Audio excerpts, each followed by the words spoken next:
It started with a chain, a literal chain, stretched across my ranch gate, padlocked shut, with a laminated HOA notice zig-tied to it.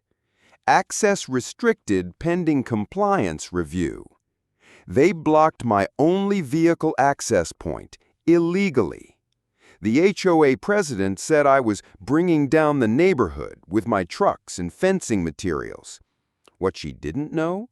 I had no intention of asking for access. Instead, I made one call, pulled one deed, signed one check. I bought the street they all rely on and made them pay $5,000 a month to use it. They tried to gate me out. I bought the gate, the road, and every ounce of their peace. Backstory: my ranch, their road. I own 38 acres of ranch land. My deed is clean, and my property lies just outside a high-end HOA community called Stone Ridge Meadows. Here's the catch. There's one paved street, Sunridge Lane, that leads directly into both the HOA development and to my ranch gate. The street was built on unincorporated county land, and for years it had been considered shared access. But I never signed an easement. I never joined the HOA. They just used the road and tolerated me as the weird rancher next door. Until new management came in. The warning signs. First, I got letters. Please repaint your gate to match community colors. Tractor deliveries must occur only during daylight HOA hours. We reserve the right to restrict access for non-compliance. I ignored them. Then came a knock. Karen, the HOA president, and her clipboard. You need to submit a ranch appearance compliance form. I said, I'm not in her HOA. Her reply, then you're a guest, and guests follow the rules. They locked my gate. 3 days later, I returned from the feed store to find a heavy-duty chain across my gate, a restricted access sign from the HOA, my delivery truck stuck on the street, unable to reach the barn.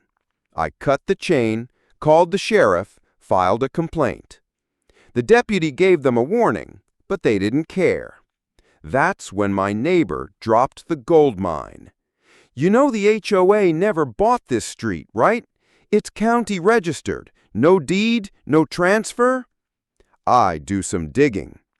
I visited the county assessor's office. Turns out Sunridge Lane was built by the original developer, but never officially conveyed to the HOA. It was still listed as privately managed access road with no active owner, meaning it was for sale. So I bought it. Deed, survey, transfer, full ownership of the road in 11 days flat. They didn't even notice until the new signs went up. The new signs and new rules. At the entry of Sunridge Lane, I posted, private road, access by license only. Monthly access fee, $5,000 per household. Violation equals trespassing. Karen called the sheriff. The sheriff said, ma'am, he owns the road now. He can set the terms. Karen, this is extortion. Sheriff, nope, this is capitalism. The legal fallout. I sent a formal notice. Each of the 23 HOA homes must sign a license agreement. Monthly dues for road maintenance set at $5,000 per home.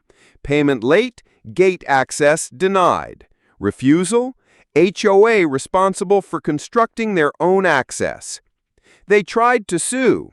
Court said, I owned the road. They had no recorded easement. And their chain stunt? Unlawful interference with landowner rights. The judge actually laughed when he read Karen's email calling me a dirt cowboy with no legal spine. HOA implosion begins. 17 residents moved out within 6 months. The HOA board was dissolved. Karen sued by her own neighbors. Sunridge Lane, Quiet, clean, and my cows walk it freely now. I eventually dropped dues down to $1 for the last 3 residents who apologized and baked pie. The rest, banished. The new gate sign. You blocked my ranch, now I own your road. Underneath, private property, HOA free forever. Final thoughts. They thought cutting off my gate would make me submit. They forgot this isn't a cul-de-sac.